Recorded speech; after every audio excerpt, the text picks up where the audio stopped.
On se trouve dans le Marais, en plein centre de Paris,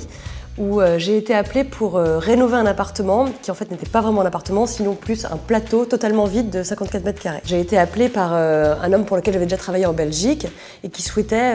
pour son déménagement à Paris, créer un lieu qui lui permette d'un côté de recevoir beaucoup de personnes,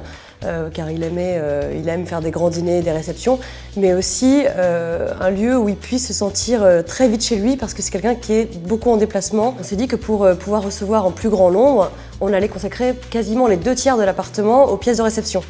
De cette façon-là, on a environ 35 mètres carrés pour la cuisine qui est ouverte et qui donc sert aussi de salle à manger, et pour le salon avec un grand canapé d'angle et une table basse qui puisse permettre à tout le monde de se réunir. Une des pièces les plus importantes de cet appartement est en fait la cloison qu'on a montée pour séparer l'espace public de l'espace privé, qui a un double usage, qui a également des rangements sur toute la hauteur et qui aussi cache une double porte qui mène à la chambre avec un côté un peu découverte pour accéder dans cet autre espace avec d'autres couleurs et surtout un autre usage. On a intégré une tête de lit avec des tables de chevet intégrées et encadré le lit de rangement, là encore, toute hauteur pour pouvoir optimiser à fond cet espace qui est petit mais cosy. Pour la salle de bain, on n'a gardé que 6 mètres carrés, mais 6 mètres carrés, là encore, optimisés au maximum, avec des vieilles portes qui appartenaient déjà à l'appartement, c'est le seul élément d'ailleurs qu'il y avait ici, dans lequel on a fait des rangements, et de l'autre côté, on a mis la vasque.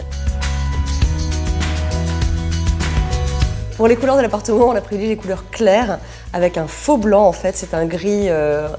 perle qui est deux tons en dessous même que l'autre gris est utilisé pour les poutres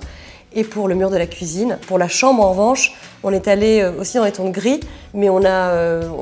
s'est plus approché des couleurs argile pour avoir toujours quelque chose de clair, mais quand même de chaleureux. En fait, la seule note d'excentricité et de couleur qui rehausse la pièce, ce sont les rideaux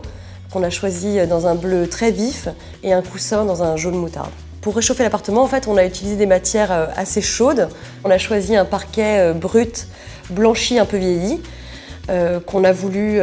utiliser dans les pièces publiques et privées, sauf pour les pièces d'eau, sachant que la cuisine est ouverte sur le salon. Donc en fait, ce qu'on a fait, on a juste délimité par du grès cérame, qui est utilisé également sur le plan de travail. On a donc mis quelques touches de cuivre, et pour la crédence de la cuisine qui a été faite en béton ciré avec du cuivre intégré, mais aussi pour les meurtrières, qui en fait communiquent entre la cuisine et la salle de bain. Ces meurtrières-là, en fait, sont un petit signe à mes voyages marocains que j'effectue régulièrement pour créer des meubles. Pour les luminaires, on a aussi voulu avoir quelques rappels de cuivre. Donc en fait, c'est surtout pour les suspensions de la cuisine, salle à manger. Pour le reste, on a des couleurs plus métalliques également pour la lampe, notamment sur le buffet. Et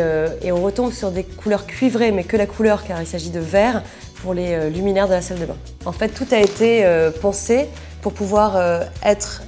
et à la mode, et en même temps ne pas vieillir dans le temps. Cet appartement est fait pour se sentir bien tout de suite, se sentir chez soi,